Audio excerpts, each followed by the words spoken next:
Hello guys. I'm tired. I'm tired. Aina video nahangai. Kadawage? Ha?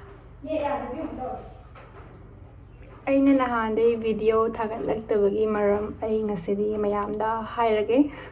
Aida samkakpa chatlebako. Samkakpa chatle. Aina ai samdo yam thab kodokra. Ai samdo yam thabagi ne hambra. Ai khoi sai chitpada ban pullebako. To kok yam chitpagi aido sam yam thabagi sam punbya bai mawong do toraka step ka har aina photo mo utlebako.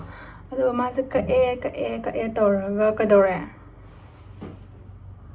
Kutte nama ai sija khara sangal aija Evian gi ama kano capsule lam lebine ko green color kya adu tayra thaw ko torga dum to bodi khara sangat pangam jare and ai isa confident laitre ba haide du idom sam ha pa kholaga reels number khot pa mai dum to lere ba confidence laitre ai gi hair style sida khangabra ai je adadi ngam dre du pachat tre sula ho yong na kadi ai dum tan na ai dum talaga la e anuga Dumina so na badi na te do sumina so dum anna sabno ka dore khotle dum harak pa ai ba flight la kanda so ai si kai den khotana ai confidence level je pura low ne or is how six ka right there smai sam kanang kakna ki smai na kanang kakna ge hai ba si bu da khar pu pe khar phari ni ko na do di lore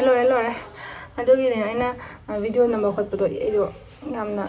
sak to yam kanam to wa gi nam dam ne bu ko ado si de chance la horaga haizabani ori bu sin ai do yam kappe ai yam kappe ado mayam video marak thana mayam da karigumba khara haizage samse yadre yam thiba ai samya se ko yam talle aina this mina frequently je haidi sigi formal dress set lize exam tori ba khoi ki first aid ngasi first aid tai adugi yong to ulak How's lunch break thari adugi video namin koina mama art haraga shampoo gumba face wash gumba the skin products hair products ang lebadam khalam gani ado moi gi hojik mama art ki hojik ke na baki haidi foundation gumba adu gumba su launch tawrabane bako ado khoi khudimak aisu nangsu nupi su nupa su ado mana makeup tawbase loi pam nai ko pamnaraga su adom khandi ai makeup to rise ai skin sida hayang uring thola kadra mai je kan taw gadra khot kadra haibagi akoi da yamna haidi chamam na ba adagi di adom lai da makeup yam ton sina baje mai phatte khotte ga haina dra aduma yam do hojik kok na ba adumaina kem da khanda na ba hojik sigi mama art ki foundation se hojik launch tore puthor e bako sigi pulap na shade se taret laye Ada how's it? Aina sisina doisina shade number 5 ne bako shade number 5 since shade number 5 ne sisina doise sina da ba to pa shade khara di sisina gray ba do ina sisi amo moina pirak pa da sisina doine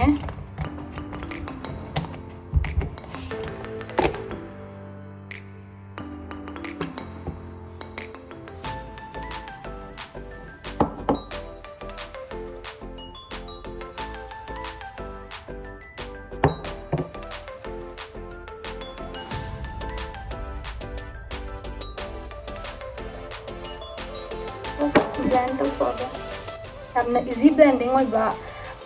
Glow Serum Foundation provides instant glow that stays up to 12 hours, made safe certified, safe to use every day.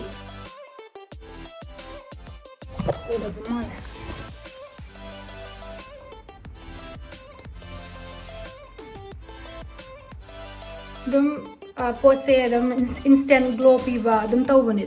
foundation te haraga foundation Tayaka I came synergy foundation dang tay dangai do stum glow ko muka ba khatpa instant glow for like 12 hours komba sumagi pibani pi bako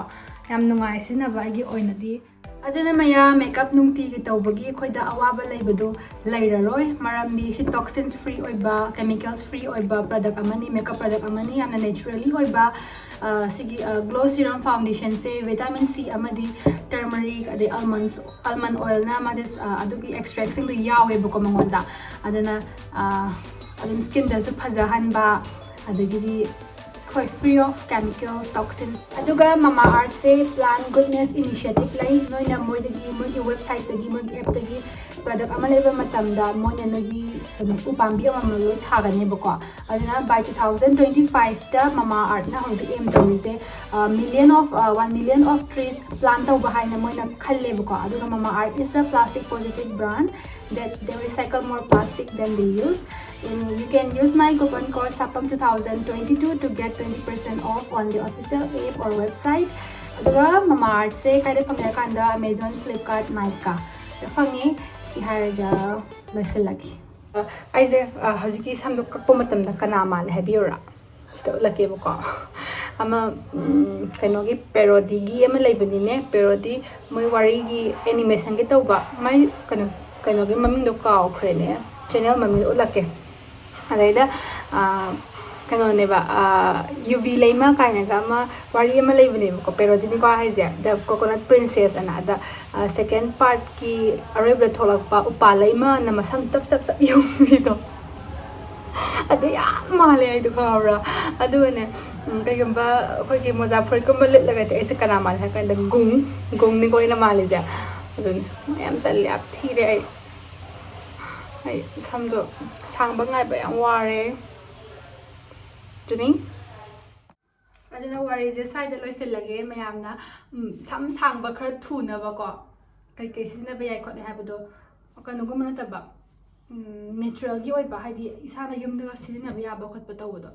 adu kamaina samyam thuna sangani haibado mayamna kita haibiro o ai samyam sangninge ningo chakauba nangninge ningo chakauba da phanek se toinena aido samjiga yam thirani amuk hena adune adu haraga video salo se lage mayamna aigi